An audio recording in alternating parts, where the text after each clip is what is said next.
नमस्कार मित्रों, आप लोगों का स्वागत है पुनः Munna Yadav official YouTube channel पर। और आपने देखना शुरू कर दिया है Munna Yadav official YouTube channel. अभी हम लोगों का चल रहा था एडिटोरिया का 5000 क्वेश्चन का टेस्ट सीरीज, जिसमें कि 4 टेस्ट सीरीज पूरा हो चुका है। 4 टेस्ट सीरीज पूरा होने के बाद कल जो वीडियो में देखे थे, चौथा टेस्ट सीरीज का स्मरणीय तथ्य जो था वो छूट रहा था। स्मरणीय तथ्य को देखते हुए आज 5वां टेस्ट सीरीज शुरू करेंगे। और 5वां टेस्ट सीरीज रहेगा हम लोगों का कि 5वां टेस्ट सीरीज में पहले स्मरणीय तथ्य को समाप्त कर लेते हैं, चौथा स्मरणीय टेस्ट को। और चौथा स्मरणीय टेस्ट में हमने पढ़ना शुरू कर दिया था कि इसमें हम देखेंगे सर्वप्रथम कि बौद्ध धर्म के बारे में जानना चाहेंगे। बौद्ध धर्म के बारे में जानेंगे। बौद्ध धर्म में देखेंगे कि बौद्ध धर्म के संस्थापक कौन थे। तो बौद्ध धर्म के संस्थापक गौतम बुद्ध थे। और गौतम बुद्ध का जन्म 563 ईसा पूर्व में। गौतम बुद्ध का जन्म तब कब हुआ था? 563 ईसा पूर्व में लुम्बिनी नेपाल में हुआ था। किस में हुआ था? लुम्बिनी नेपाल में।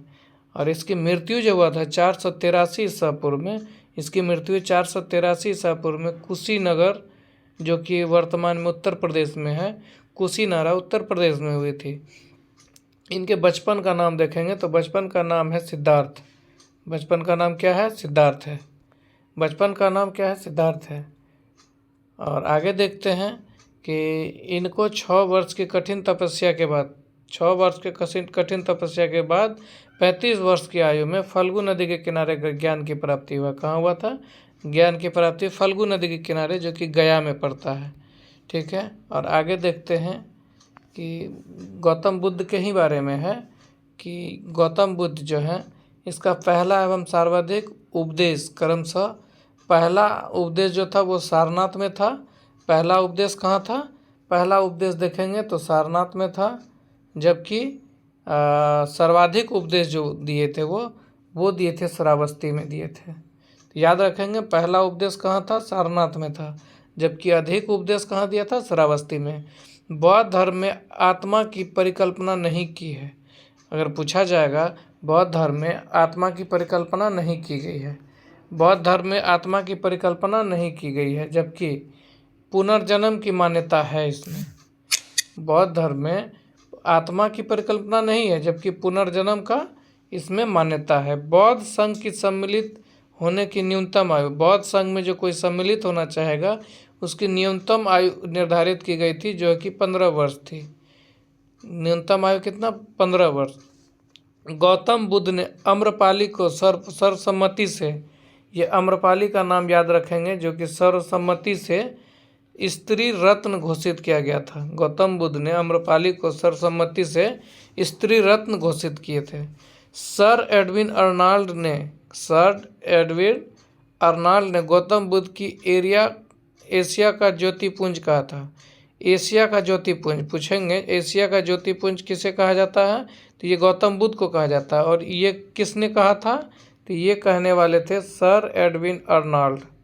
ठीक है, हम गौतम बुद्ध का देखा। अब देखते हैं इनके सभा, समय और स्थान। सभा, समय और स्थान को देखेंगे हम लोग। इसको देखने से पहले हम देख लेते हैं कि सभा, समय और स्थान, इन सबको देखते हैं। प्रथम संगति जो है 483 ईसा पूर्व में हुआ था। और 483 ईसा पूर्व में कहाँ हुआ था? तो ये राजगिरी में हुआ था।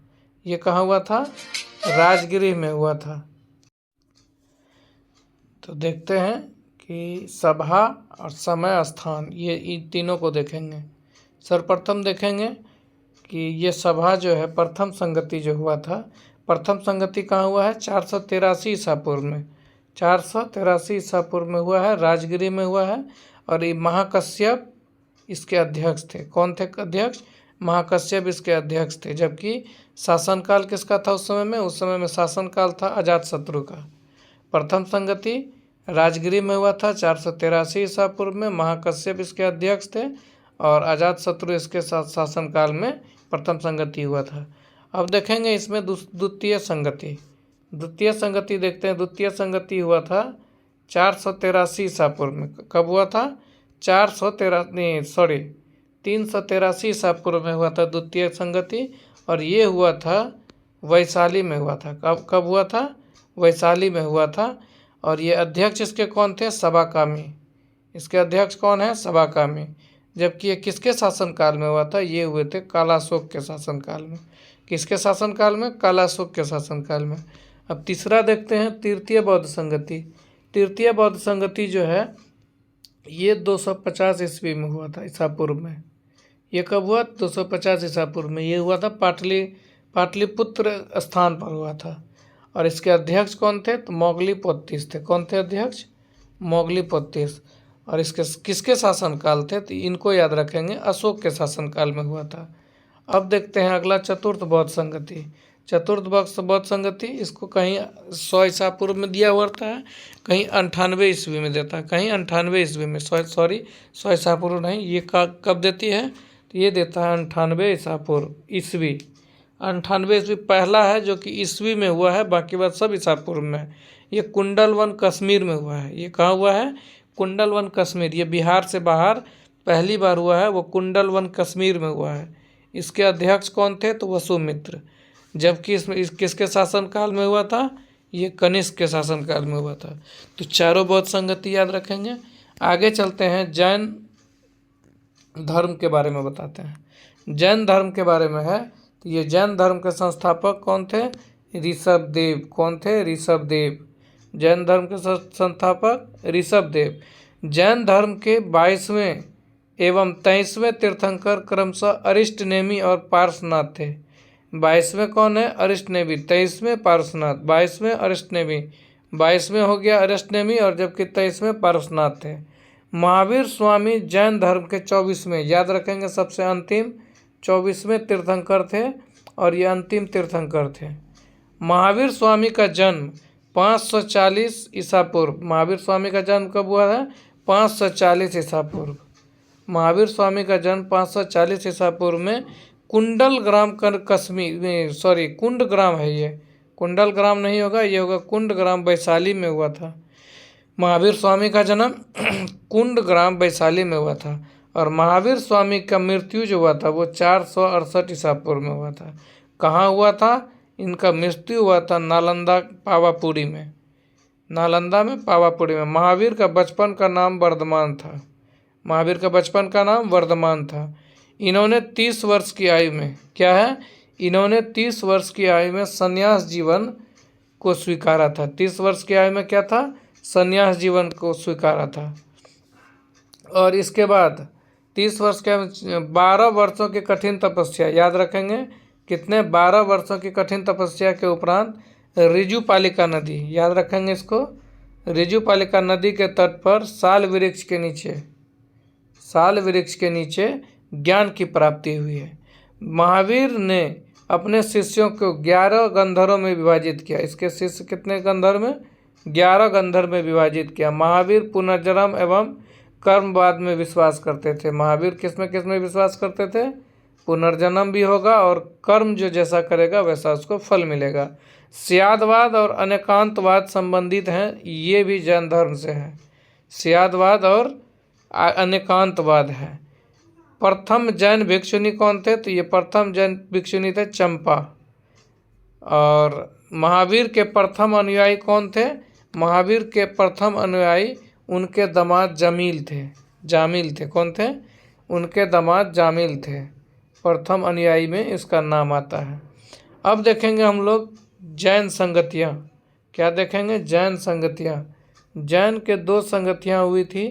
एक प्रथम हुआ है आपको, प्रथम संगति हुआ 300 ईसा पूर्व में, और द्वितीय हुआ है 512 ईस्वी में। प्रथम का जो स्थल पूछा जाएगा तो वो हो जाएगा पाटलिपुत्रा में, और द्वितीय हो जाएगा बल्लवी में। क्या होगा? बल्लवी में। और इसके बाद देखेंगे प्रथम जो संगति हुआ था उनका अध्यक्ष कौन था? तो उनका अध्यक्ष देखेंगे हम लोग तो स्थूलभद्र था। जबकि द्वितीय जो था उसका श्रमाश्रवण थे अध्यक्ष। कौन थे? श्रमाश्रवण। इस तरह से स्मरणीय तथ्य खत्म होता है। अब हम लोग चलते हैं नए 5वां सेट की ओर। देर ना करते हुए 5वां सेट को भी स्टार्ट करते हैं, ताकि देर ना हो और हम लोग समय अपना जितने समय रहते उस समय में अपना सेट को ख़त्म कर लें।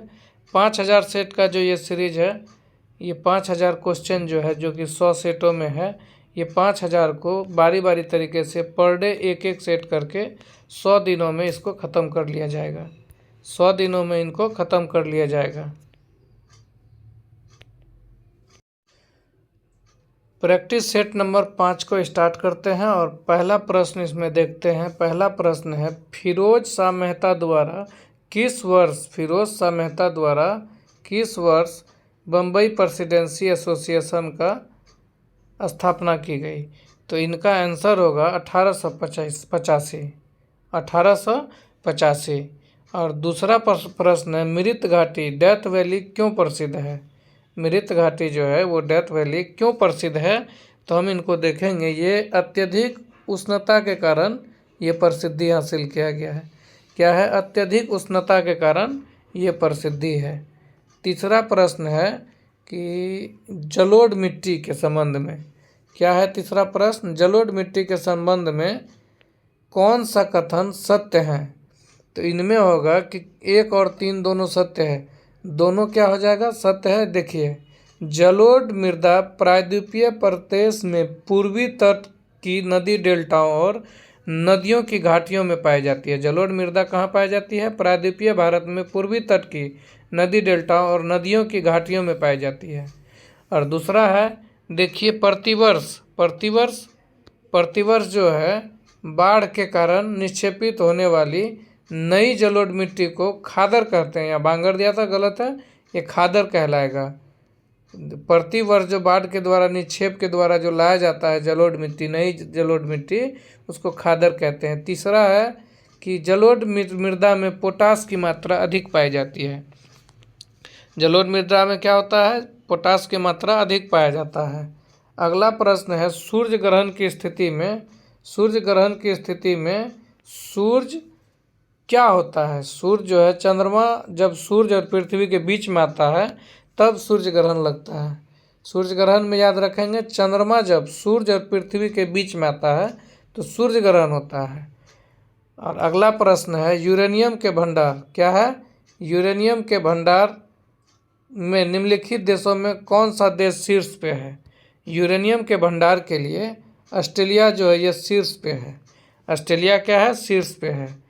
अगला प्रश्न है, निम्नलिखित में से सही कौन सुमेलित है? निम्नलिखित में कौन सही सुमेलित है? तो याद रखेंगे, डेविस जल संधि जो है बैफिन की खाड़ी और प्रशांत महासागर में, डेविस जल संधि बैफिन की खाड़ी और प्रशांत महासागर के बीच में है। ये सुमेलित नहीं है। और बाकी बात, ये तीनों सुमेलित है। कौन कौन तीनों सुमेलित है उनमें देखेंगे कि 10 डिग्री चैनल जो है अंडमान और निकोबार को अलग करते हैं। 10 डिग्री चैनल क्या करते हैं? अंडमान और निकोबार द्वीप को अलग करते हैं। और डोबर जल संधि, डोबर जल डमरू इंग्लिश चैनल और उत्तरी सागर को अलग करते हैं। जो डोबर जल डमरू जो है इंग्लिश चैनल को उत्तरी सागर से जोड़ते हैं। 10 डिग्री चैनल जो है अंडमान निकोबार द्वीप को अलग करते हैं। मलक्का जल संधि जो है ये आपको अंडमान सागर और दक्षिण चीन सागर को जोड़ने का काम करती है। अगला प्रश्न है, ओलिव रिडले कछुआ। अगला क्वेश्चन क्या है? ओलिव रिडले कछुआ के स्थल के रूप में कौन सा स्थान प्रचलित है? ये जो स्थल होगा ये होगा आपको भीतरकर्णिका। क्या है? भीतरकर्णिका जो है उड़ीसा में है, वहाँ ओलिव रिडले कछुआ का स्थल है। यहाँ पर ओलिव रिडले कछुआ अधिक मात्रा में पाया जाता है। और अगला प्रश्न है, किस वन क्षेत्र को पृथ्वी का फेफड़ा कहा जाता है? किस वन क्षेत्र को पृथ्वी का फेफड़ा कहा जाता है? तो यह है अमेजन वर्षा वन। क्या है? अमेजन वर्षा वन। और अगला प्रश्न है, निम्नलिखित में कौन ओजोन परत का सर्वाधिक नुकसान पहुंचाता है? तो ये हम लोग भली भांति जानते हैं, ये है CFC क्लोरोफ्लोरोकार्बन। ये ओजोन परत को सर्वाधिक नुकसान पहुंचाता है। अगला प्रश्न देखते हैं, 10वां प्रश्न है, पारिस्थितिकी तंत्र की संकल्पना। पारिस्थितिकी तंत्र की संकल्पना जो है कौन किया था? ये किए थे टांसले जी ने, AG टांसले। एजी टांसले ने पारिस्थितिकी तंत्र की संकल्पना सर्वप्रथम की थे। अब अगला है पश्चिम की ओर प्रवाहित होने वाली नदियां कौन है।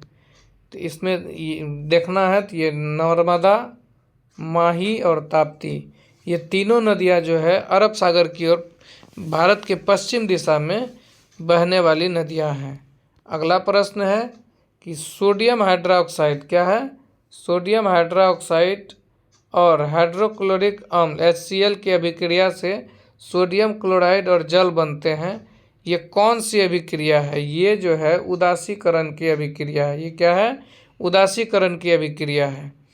हम लोग देखेंगे अगला प्रश्न कि निम्न में से कौन ऑक्सीकरण नहीं है। निम्न में से कौन ऑक्सीकरण नहीं है। तो इसमें देखते हैं अपक्षेपण जो है ये ऑक्सीकरण नहीं है।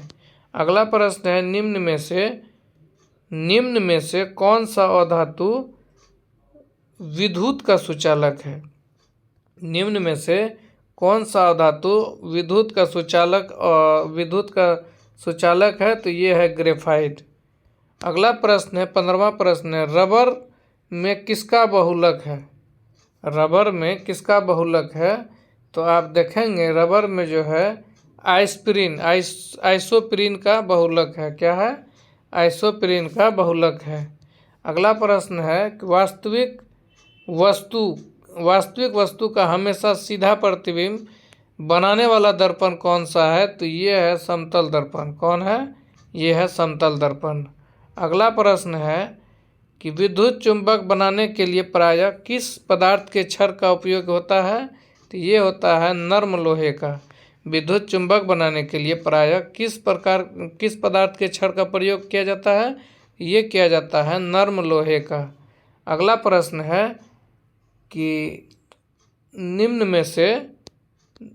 में से कौन सा मिश्रण पृथक्करण विधियां हैं। तो इसमें देखिएगा पृथक्करण विधियां में रवाकरण भी आएगा, रवाकर आएगा। इस रवाकरण, आसवन, निस्यंदन और आगे होगा ऊर्ध्वपातन। ये चारों जो है पृथक्करण मिश्रण का पृथक्करण करने का विधि है। अंतिम प्रश्न इस पेज का अंतिम प्रश्न है 19वां प्रश्न मनुष्य में मादा जनन अंग के में से किस हार्मोन का स्राव होता है। तो यहाँ पर एस्ट्रोजन, रिलैक्सिन, प्रोजेस्टेरोन, ये तीनों हार्मोन जो है मनुष्य मादा में प्रवाहित होती है, स्राव होती है। अगला देखते हैं 20वां क्वेश्चन है कुछ विटामिन का नाम दिया हुआ है और उससे प्रभाव क्या होता है वो है टेकोफेरोल जो है ये जनन क्षमता की कमी के कारण, टेकोफेरोल के कारण जनन क्षमता की कमी दर्शाता है। ये प्रभाव पड़ता है टेकोफेरोल के कमी के कारण। नेफ्थोक्विनोन जो है चोट लगने पर रक्त का थक्का न जमने से अधिक रक्तस्राव होता है। नेफ्थोक्विनिन जो है चोट लगने पर रक्त का थक्का न जमने से अधिक रक्तस्राव का होता है। थायमीन बेरी रोग के लिए होता है उत्तरदायी। थायमीन साइनोकोबालामीन जो है ये तंत्रिका तंत्र की गड़बड़ियाँ को दर्शाता है। तो इस तरह से ये ऑप्शन नंबर बी जो है ये सही है। अगला प्रश्न है कि अमीबा में भोजन का अंतर्ग्रहण किसके द्वारा होता है। तो याद रखेंगे इसमें जो होता है कूटपाद के द्वारा होता है। अमीबा में भोजन का अंतर्ग्रहण कूटपाद के द्वारा होता है। 22वां प्रश्न है निम्न में से कौन ऊर्जा का मात्रक है। निम्न में से कौन ऊर्जा का मात्रक है। तो ये हो जाएगा जूल। जूल जो है ऊर्जा का मात्रक है। संविधान के किस भाग में सहकारी समिति, याद रखेंगे सहकारी समितियों का उपबंध किया गया है। तो ये किया गया है 9 का ख में, 9 का ख में सहकारी समितियों का उपबंध किया गया है। निम्न में से विचार कीजिए और कौन सा कथन सही है वो बताइए। तो अनुच्छेद 32 के तहत सर्वोच्च न्यायालय रिट जारी करता है, जबकि अनुच्छेद 226 के तहत उच्च न्यायालय, मतलब सुप्रीम कोर्ट अनुच्छेद 32 के तहत रिट जारी करते हैं, जबकि हाई कोर्ट जो है वो अनुच्छेद 226 के कारण तहत रिट जारी करते हैं। 25वां नंबर है मौलिक कर्तव्यों के संबंध में निम्न में से कौन सा कथन सही है। इसमें है 1 2 3, 3 गो कथन जो है वो सही दिया हुआ है। इसमें पहला कथन देखेंगे, सरदार स्वर्ण सिंह समिति के सुझाव पर भारतीय संविधान में मौलिक कर्तव्य जोड़ा गया। एकदम बिल्कुल सही है। सरदार स्वर्ण सिंह समिति ने संविधान में 8 मूल कर्तव्यों को जोड़ने का सुझाव दिया। ये भी सही है। सरदार स्वर्ण सिंह समिति जो है 8 मूल कर्तव्यों को जोड़े जाने का सुझाव दिया।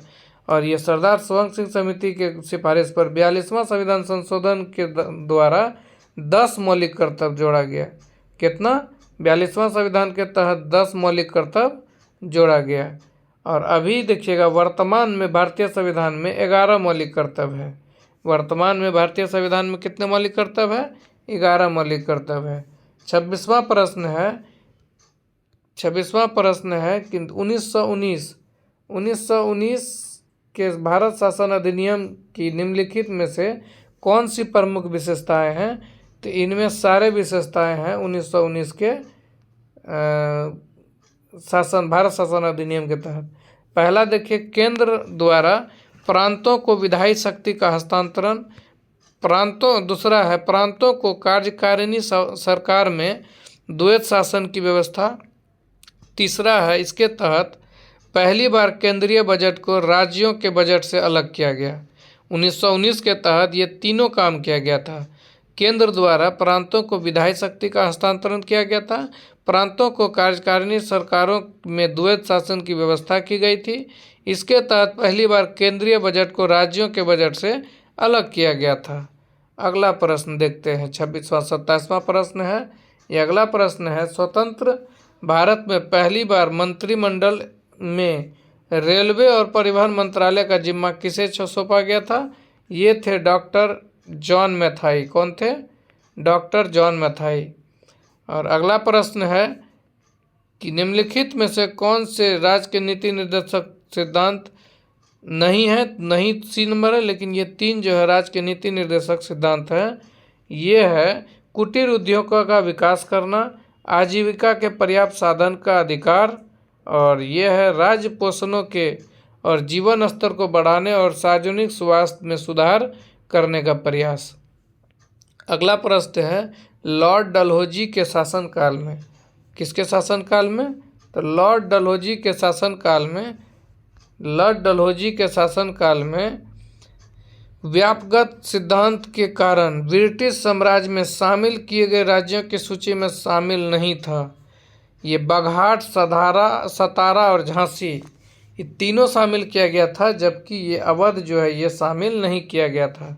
30वां प्रश्न है, सामाजिक धार्मिक सुधार आंदोलन के दौरान बाल विवाह रोकने के लिए शारदा अधिनियम कब पारित किया गया? याद रखेंगे इसको, ये वन लाइनर में बहुत ही मतलब कि मोस्ट इम्पोर्टेंट है। शारदा अधिनियम जो है 1930 में पारित किया गया था। कब किया गया था?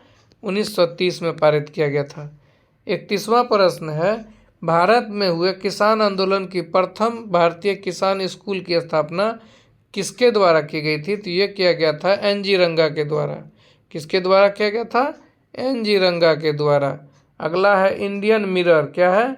इंडियन मिरर समाचार पत्र का संपादक किनके द्वारा किया जाता था? ये थे देवेंद्र नाथ टैगोर के द्वारा। इंडियन मिरर समाचार पत्र का संपादन किसके द्वारा किया जाता था? देवेंद्र नाथ टैगोर।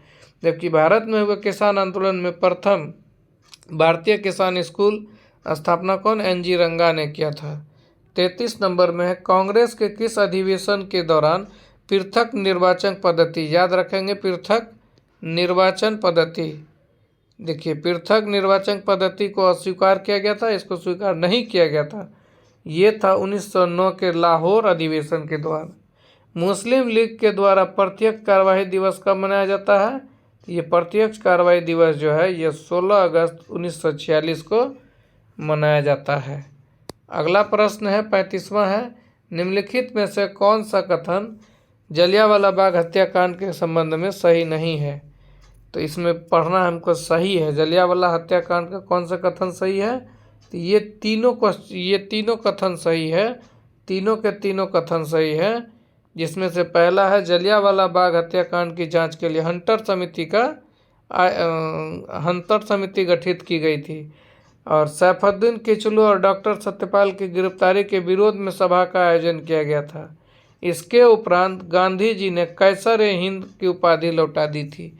याद रखेंगे, जलियांवाला बाग के हत्याकांड के बाद गांधी जी ने कैसर-ए-हिंद उपाधि लौटा दिया था।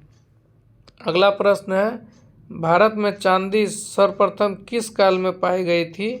तो ये हमको याद रखना है, हड़प्पा सभ्यता काल में। कब किया गया था? हड़प्पा सभ्यता काल में। अगला